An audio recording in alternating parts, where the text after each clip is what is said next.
નમસ્કાર, હું છું કેતલ અને આપ જોઈ રહ્યા છો CB24।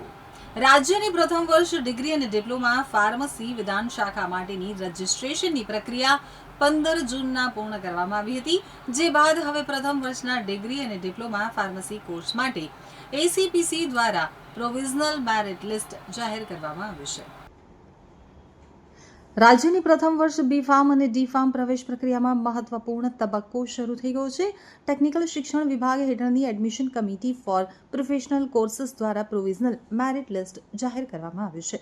તમામ બોર્ડના પરિણામો જાહેર થઈ જતા વિદ્યાર્થીઓને વધુ સમય મળે તે માટે મેરિટ જાહેર કરવાની સાથે મોક રાઉન્ડ માટે ચોઇસ ફિલિંગની પ્રક્રિયા પણ શરૂ કરવામાં આવી છે।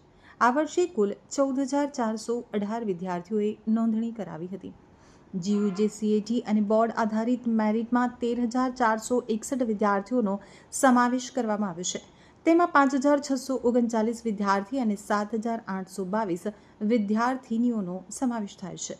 તો નિયમ મુજબ સરકારી અને અનુદાનિત સંસ્થાઓની 95% તેમજ સ્વનિર્ભર સંસ્થાઓની 50% બેઠકો ઉપર ગુજસેટ આધારિત પ્રવેશ આપવામાં આવશે, જ્યારે સરકારી સંસ્થાઓની 5% બેઠકો ઉપર નીટ જીના આધારે પ્રવેશ ફાળવવામાં આવશે।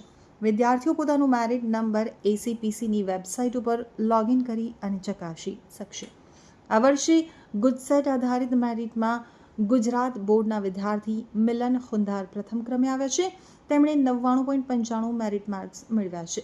મેરિટ યાદીમાં ગુજરાત બોર્ડના 14,049, CBSEના 1223, ICSEના 84 અને કેમ્બ્રિજ NIOS IB સહિત અન્ય બોર્ડના 106 વિદ્યાર્થીઓનો સમાવેશ થયો છે।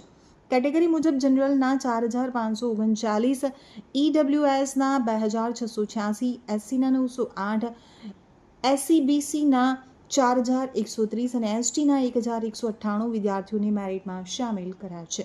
વિદ્યાર્થીઓને 25 જૂન સુધી ચોઇસ ફિલિંગ કરવાની તક આપવામાં આવી છે, જ્યારે 27 જૂને ફાઇનલ મેરિટ લિસ્ટ અને મોક રાઉન્ડનું પરિણામ જાહેર કરવામાં આવશે।